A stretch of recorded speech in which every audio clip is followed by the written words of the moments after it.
شدن جسد زلال هاشمی هنرمند جوان در کابل. دلیل کشته شدن زلال هاشمی چی بوده است؟ افشای حقایق و رازهای تازه درباره ربوده شدن زلال هاشمی که هرگز باور نخواهید کرد. زلال هاشمی در کجاست؟ مصروف چی کار بار بود و چرا زلال هاشمی دیگر به کارهای هنر موسیقیش ادامه نداد؟ گفتنی های تازه همسر زلال هاشمی کاملا به دور از تصور.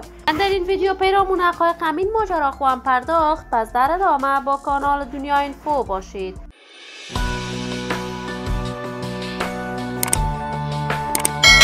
سلام و سلامتی نثار تک تک از شما دوستان و همراهان ارجمند کانال دنیا اینفو. شما را خوش آمدید میگم به یکی دیگر از ویدیوهای جذاب و دیدنی این کانال. اگر دوستان تازه کانال دنیا اینفو باشید، پس برای حمایت بیشتر از این کانال علامت سابسکرایب را فشار دهید تا بیننده ویدیوهای جذاب و دیدنی کانال دنیا اینفو باشید. زلال هاشمی هنرمند جوان، چهره شناخته شده، محبوب و مطرح در میان مردم افغانستان بوده است. علاقه‌مندان و دوستداران خاص خودش را دارد.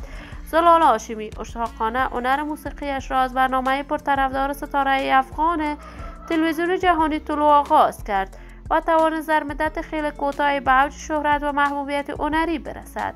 زلال هاشمی برنامه‌های هنر موسیقیش در میان مردم افغانستان شهرت و محبوبیت خاصی داشت و وی توانست در برنامه ستاره افغان تلویزیون جهانی طلوع مقام دوم را از آن خود کند. بعد از ختم برنامه ستاره افغان هم زلال هاشمی به کارهای هنر موسیقیش پرداخت، ولی بعد از آن که زلال هاشمی ازدواج کرد کاملا راه هنر موسیقی را ترک کرد و برنامه‌های دیگر نساخت و دلیل دوری زلال هاشمی از هنر موسیقی مخالفت‌های شوهرش بوده است. تازه تصاویرش به نشر می‌رسد که وی در کابل ربوده شده است. این خبر توسط همسر زلال هاشمی تایید شده است، اما اکنون از وضعیت زلال هاشمی مدت 48 روزی از خبر در دست نیست. ما آرزو داریم زلال هاشمی دوباره به خانه و کاشانه‌اش مانند قبل برگردد. زندگی خوش و آرامی برای این دختر خانم از بارگاه عزت الله ازال تمنا دارم. عزیزان و همراهان ارجمند کانال دنیا اینفو، شما هم نظریاتتان را در بخش کامنت با من شریک بسازید. این ویدیو را با علاقه‌مندان و دوستان زلال هاشمی به اشتراک بگذارید. اگر دوست کانال دنیا اینفو باشید، پس برای حمایت بیشتر از این کانال علامت سابسکرایب را فشار دهید تا ویدیوهای دیگر کانال من را از دست ندهید.